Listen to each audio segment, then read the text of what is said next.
अरे मोहन बेटा, पंडित जी के पास जा रही हूँ तेरी कुंडली दिखाने। अरे मुझे क्या हुआ है माँ, बिल्कुल भला चंगा तो हूँ।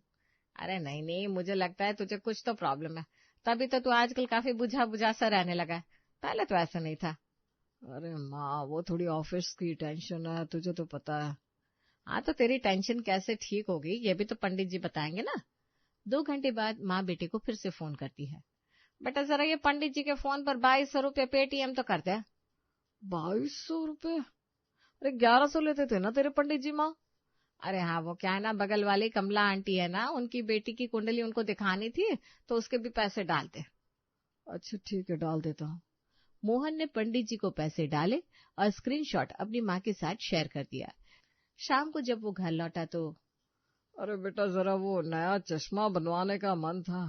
इस वाले चश्मे का फ्रेम थोड़ा पुराना लगता है। पर पापा, आपने पिछले महीने तो नया फ्रेम लिया था। हाँ बेटा, लेकिन अब ट्रेंड इतनी जल्दी चेंज होता है मार्केट में, तुझे तो पता ही है। तभी भाई आ जाता है। मोहन भैया, प्लीज मुझे कुछ पैसे देना, बाइक में पेट्रोल डलवाना है। अरे नहीं नहीं, मेरे पास कोई पैसा वैसा नहीं है। तेरी नौकरी लगी कि नहीं लगी? पढ़ाई खत्म किए हुए 2 साल हो रहा है, नौकरी क्यों नहीं करता? तभी माँ बीच में बोल पड़ती है। कैसी बात कर रहा है मोहन, लाखों कमा रहा है लेकिन छोटे भाई के लिए पैसे नहीं है। अरे जब सारी जरूरतें पूरी हो रही है तो मुझे क्या जरूरत है नौकरी करने की। मजाक कर रहा हूँ। कहीं ना कहीं लग जाएगी। मोहन अपने घर पे इकलौता कमाने वाला था और पूरा घर उसके पैसों की कोई कदर नहीं करता था। हालत ये थी कि महीने के अंत तक मोहन की हालत ऐसी हो जाती कि जेब में चवन्नी भी नहीं बचती। फिर एक रोज पड़ोसन कहती है, अरे बहन, मोहन की शादी करने का इरादा है कि नहीं? अरे कैसे करूं, कोई अच्छी लड़की मिल ही नहीं रही। मोहन की शादी विद्या से हो जाती है। विद्या बहुत ही समझदार और सुलझी हुई लड़की थी। शादी के कुछ दिन बाद मोहन बेटा, अब तो तेरी शादी हो गई, मुझे नया स्मार्टफोन चाहिए। बगल वाले शर्मा जी ने भी लिया है। पापा जी, आपका फोन तो बिल्कुल ठीक चल रहा है। हाँ बहू, लेकिन नया मॉडल आ गया है मार्केट में। अच्छा मोहन जी, घर का खर्चा मुझे संभालने दीजिए। माँ मतलब मैं। अरे ये क्या, नहीं बेटा, ये सब हम देखते हैं। वो क्या ना, बड़े जब घर में है तो बच्चे थोड़ी ना खर्चा संभालेंगे। जी माँ जी, लेकिन आप भी तो बुजुर्ग हो रही हैं। हाँ तो क्यों नहीं है, मैं ना एक एक पैसे रुपए का हिसाब रख सकती हूँ। तो अपना घर का काम कर, हिसाब मैं देखूंगी बस। विद्या ने धीरे धीरे घर को समझना शुरू कर दिया कि कैसे हर एक अपनी मर्जी से पैसे उड़ा रहा है, तो वो क्यों भला ना अपने पति के पैसे पर ऐश करे। अब तो वो भी शुरू हो जाती है बाकी घर वालों के जैसे। भाई मुझे पार्टी के लिए पैसे चाहिए। अरे यार, तू पहले नौकरी कर फिर पार्टी करना। तो फिर से शुरू हो गया, छोटा है ना, दे उसे पैसे। समझा करो अब आप लोग, मेरी शादी हो चुकी है, कल को विद्या पैसे मांगेगी तो कहाँ से दूंगा। बाकी ये नौकरी लायक हो चुका है, आज इसे पैसे दे रहा हूँ, आगे से नहीं दूंगा। अरे पंडित जी को दक्षिणा देनी है, दे बेटा पैसे। विद्या सब देख रही थी कैसे पति के पैसों पर सारे खर्चे हो रहे थे। अब धीरे धीरे घर का माहौल और बदलने लगता है। कुछ महीने बाद, सुनिए ना, आज पिज्जा मंगवा लेते, बहुत दिन हो गए। अरे पर विद्या, कल ही तो तुमने चाइनीज मंगवाया था। तो क्या हुआ, मेहनत करते हो, थोड़ा एंजॉय भी करो ना। 2000 रुपए दो। 2000? इतना तो नहीं लगता। अरे सबके लिए मंगवाएंगे ना, माँ जी, पापा जी, देवर जी, सबको सबको दीजिएगा। अगले दिन सुबह, सुनिए जी, राशन खत्म हो गया है, 8000 चाहिए। 8000? पिछले हफ्ते तो 6000 दिए थे। अरे तो महंगाई बढ़ गई है, दाल चावल तेल सब महंगे हो गए और घर में इतने लोग हैं। ठीक है। शाम को, अरे मेरी सहेली की शादी है अगले महीने, गिफ्ट लेना पड़ेगा ना, 5000 देना जरा। पर विद्या, इतना महंगा गिफ्ट? अरे वो मेरी बेस्ट फ्रेंड है, क्या सोचेगी। और देखो, सासू माँ को साड़ी चाहिए थी तो वो भी ले आएंगे, 3000 और दे देना। कुछ दिन बाद, सुनिए तो, पार्लर जाना है, फेशियल करवानी है, 3500 चाहिए। विद्या, हर हफ्ते पार्लर? अरे तुम्हारी पत्नी अच्छी दिखती चाहिए कि नहीं, लोग क्या कहेंगे। अगले दिन फिर, सुनो ना, घर की सफाई के लिए नई झाड़ू पोछा सब चाहिए, 2000 देना। और हाँ, किचन के बर्तन ना बहुत पुराने हो गए, 4000 और दे दो। ये क्या हो रहा है, पहले परिवार खर्च करता था, अब विद्या भी। महीने के आखिर में मोहन की जेब फिर से खाली थी। वो सोचने लगा, बचत तो दूर की बात है, हाथ में 1 रुपया भी नहीं बचता। कुछ दिन बाद, अरे बेटा, पंडित जी को बुलाना है घर पर पूजा के लिए, 5000 तो दे दे। माँ, अभी पैसा नहीं है, महीना अभी खत्म भी नहीं हुआ। क्या मतलब नहीं है? अरे लाखों कमाता है, माँ के लिए 5,000 रुपये नहीं है। माँ ऐसी बात नहीं है, वो विद्या को दिए। अच्छा, तो अब पत्नी आ गई तो माँ आ गई भाड़ में। बहू के लिए सब कुछ और माँ के लिए कुछ नहीं। माँ जी, मैंने सिर्फ घर का राशन और जरूरत की चीजें मंगवाई है। हाँ, तो राशन में 8,000, पिज्जा में 2,000, पार्लर में 3.5 है। ये सब जरूरत है क्या बहू? माँ प्लीज, अगले हफ्ते सैलरी आएगी तो दे दूंगा ना। तभी पिता आते हैं। अरे मोहन, गोल्फ क्लब की मेंबरशिप रिन्यू करानी है, 12,000 तो देना। पापा इतने पैसे तो? अरे क्या इतने पैसे? शर्मा जी के बेटे ने तो बाप के लिए करवा दी, तो मैं क्या कम हूँ? तू इतना कमाता है और अपने बाप के लिए 12,000 नहीं दे सकता? नहीं पापा, ऐसी बात नहीं है, पर अभी हाथ में पैसे नहीं है। तो कहाँ गए तेरे पैसे? अभी तो 20 तारीख भी नहीं हुई। पापा जी, घर का खर्चा तो होता ही है ना, इतने लोगों का। बहू, तुम बीच में मत बोलो, मैं अपने बेटे से पूछ रहा हूँ। तभी भाई दौड़ता हुआ आता है। भैया मुझे नया लैपटॉप चाहिए, दोस्तों के पास है, मेरे पास नहीं है। अरे यार, तो पहले नौकरी कर ले, फिर खुद खरीद लेना। अरे भैया, इंटरव्यू के लिए चाहिए ना, ऑनलाइन इंटरव्यू होते हैं आजकल, 35,000 का है बस। 35,000? पागल हो गया क्या? अरे वो सस्ता वाला चलता ही नहीं है, प्लीज भैया। अरे दे देना बेटा, बेचारे को नौकरी के लिए चाहिए। तेरे भाई की नौकरी लग जाएगी तो वो खुद कमाएगा। माँ, मेरे पास पैसे नहीं है। फिर वही बहाना, पैसे नहीं है तो सैलरी कहाँ जाती है बता? वो घर का खर्चा, विद्या को। अच्छा, तो भाभी को सब दे देता है और हमारे लिए कुछ नहीं? देवर जी, मैं तो सिर्फ घर का। हाँ, घर का खर्चा, हर रोज पिज्जा, चाइनीज, पार्लर, ये सब घर का खर्चा है। ये घर में सबके लिए मंगवाया था। अरे बस बस, अब बहाने मत बना बहू। पहले तो हमें सारा पैसा मिलता था, अब तू आ गई तो सब खत्म। प्लीज शांत हो जाओ, अगले हफ्ते सैलरी आएगी तो सबको दूंगा। अगले हफ्ते? मेरी गोल्फ की मेंबरशिप कल तक चाहिए। और मेरा लैपटॉप परसों तक। और पंडित जी को तो कल ही बुलाना है। बस, नहीं है मेरे पास पैसे, समझ में नहीं आता तुम लोगों को? सुनिए जी, मुझे भी अगले महीने के लिए पैसे चाहिए, किराने का सामान। हाँ, तुम्हें भी, सबको चाहिए। रात को मोहन अकेले बैठा सोच रहा था। पहले सब खर्च करते थे, अब विद्या भी वही करने लगी, और जब दूसरों के लिए पैसे नहीं होते तो मुझे ही बुरा बनना पड़ता है। ये कैसी जिंदगी है? अगली सुबह, मोहन उठ, मंदिर जाना है, टैक्सी के पैसे दे। माँ, 500 रुपए ले लो दराज से। 500? ऑटो से जाओ क्या? कम से कम 1,000 तो चाहिए। और हाँ मोहन, शाम को किताब की दुकान से किताब लानी है, 800 रुपए की है। भैया, आज दोस्तों के साथ मूवी देखने जा रहा हूँ, 1,500 दो। मेरे पास कुछ नहीं बचा। क्या? क्यों? मोहन चुपचाप अपने कमरे में चला गया। उसकी समझ में नहीं आ रहा था कि इस स्थिति से कैसे निकले। अगले महीने की 1 तारीख को सुबह, मोहन, पैसे आ गए क्या तुम्हारी सैलरी के? हाँ, तो मैं सबको एडवांस में पैसे दे देती हूँ।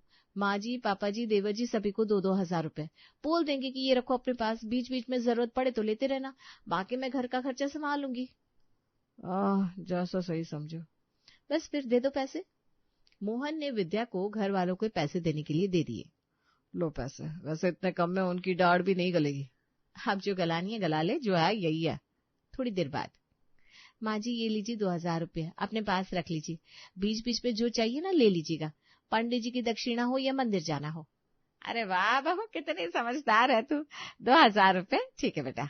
बस माँ जी एक बात, आगे अगर ये पैसे खत्म हो जाए तो बोलना मत कि नहीं है, समझ लेना कि बजट खत्म हो गया। हाँ बेटा, बिल्कुल, इतना तो काफी है। फिर विद्या पिताजी के पास गई। पापा जी ये लीजिए 2,000 रुपये आपके, जो चाहिए खरीद लीजिएगा, चश्मा हो या किताबें। अरे बहू, ये तो बहुत अच्छा किया, पर 2,000 तो कम है मेरी गोल्फ क्लब की। पापा जी पहले ये रखिए, बाद में देखेंगे। और हाँ, आगे ये खत्म हो जाए तो कहना मत कि पैसे नहीं है, वरना महीना भर कैसे चलेगा ना। ठीक है बेटा, रख लेता हूँ। अब विद्या देवर के पास गई। देवर जी ये आपके 2,000, आपकी पार्टी वार्टी के लिए। वाह भाभी, अब तो कमा लो, पर मुझे लैपटॉप चाहिए था। देवर जी पहले ये रखो, लैपटॉप बाद में देखेंगे। और सुनो, ये पैसे खत्म हो जाए तो आगे मांगना मत, महीने का बजट है ना ये। ठीक है भाभी, रख लेता हूँ। सबको पैसे देने के बाद विद्या ने मोहन से कहा, देखा सबको दे दिया, अब महीने भर शांति रहेगी। पर अगले ही दिन, सुनिए जी, आज मेरी मौसी का फोन आया, उनकी तबीयत खराब है, उन्हें 5,000 रुपए भेजने हैं दवाई के लिए। हाँ तो ठीक है, भेज दो। तीसरे दिन, अरे किचन का गैस सिलेंडर खत्म हो गया, 1100 चाहिए, और बिजली का बिल भी आ गया है 3500। ठीक है विद्या। पांचवें दिन, सुनिए जी, मेरे भाई की शादी की शॉपिंग करनी है, 8,000 दो ना, और मुझे लहंगा भी चाहिए 12,000 और। 20,000? पर विद्या। अरे मेरे भाई की शादी है, नहीं जाऊं क्या, लोग क्या कहेंगे। नहीं नहीं ठीक है, ये लो। 10वें दिन, सुनिए ना, घर की पेंटिंग करवानी है, 15,000 का खर्चा आएगा, और नया फ्रिज भी लेना है, पुराना खराब हो गया है, तो 25,000। 40,000? इतना तो। अरे ये जरूरी चीज है घर के लिए, दो ना। मोहन ने मन महसूस कर पैसे दे दिए। 15वें दिन, बेटा पंडित जी को बुलाना है, वो 2,000 तो खत्म हो गए। क्या इतनी जल्दी? हाँ बेटा, मंदिर गई थी, थोड़ी शॉपिंग की, तो अभी 3,000 और दे दे। पर माँ, विद्या ने कहा था कि। अरे बेटा, माँ हूँ तेरी, बहू की बात मान रहा है तू, दे ना।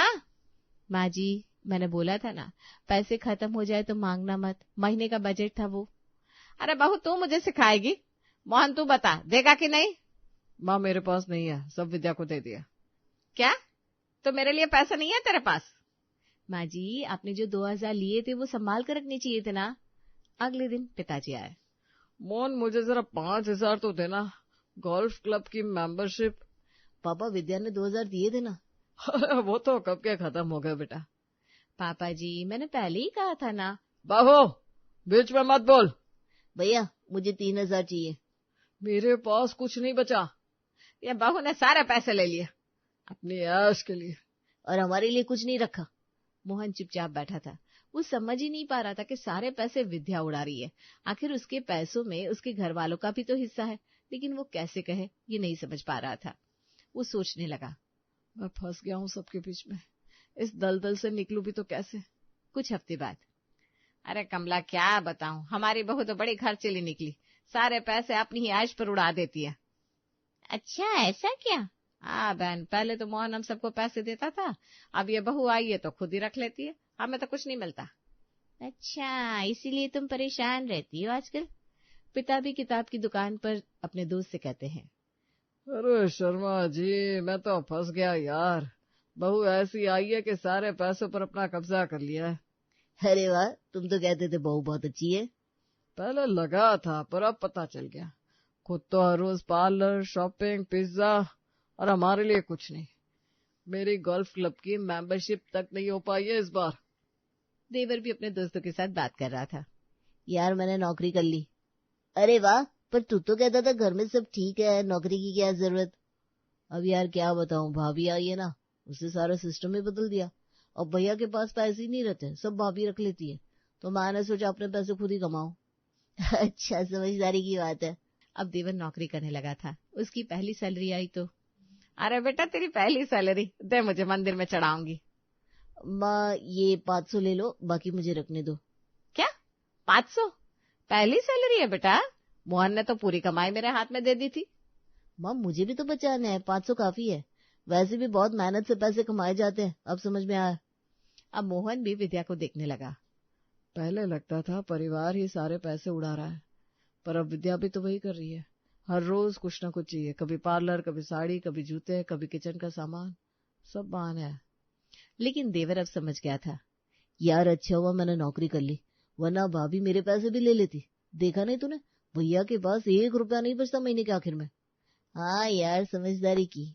एक शाम घर पर 2 महीने बाद मोहन घर आया, चेहरा उतरा हुआ था।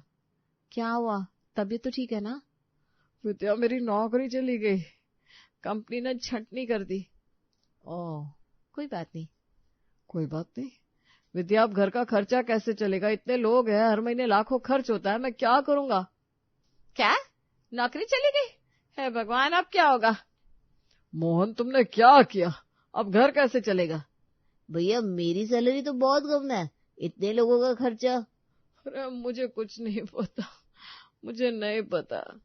सुनिए जी, जरा मेरे साथ आइए। विद्या, अभी नहीं, मैं बहुत परेशान हूँ। अरे प्लीज 2 मिनट। विद्या मोहन को कमरे में ले गई और अपना फोन खोला। देखो इसे। ये क्या है, बैंक में 8 लाख रुपए? हाँ, मैंने बचाया है। कैसे? तुम तो इतना खर्च करती थी, पार्लर, साड़ी या शॉपिंग। सुनो, मैंने कभी इतना खर्च नहीं किया जितना तुम सोचते हो। जो पैसे तुम मुझे देते थे उसमें से घर का असली खर्चा निकाल कर बाकी बचा लेती थी।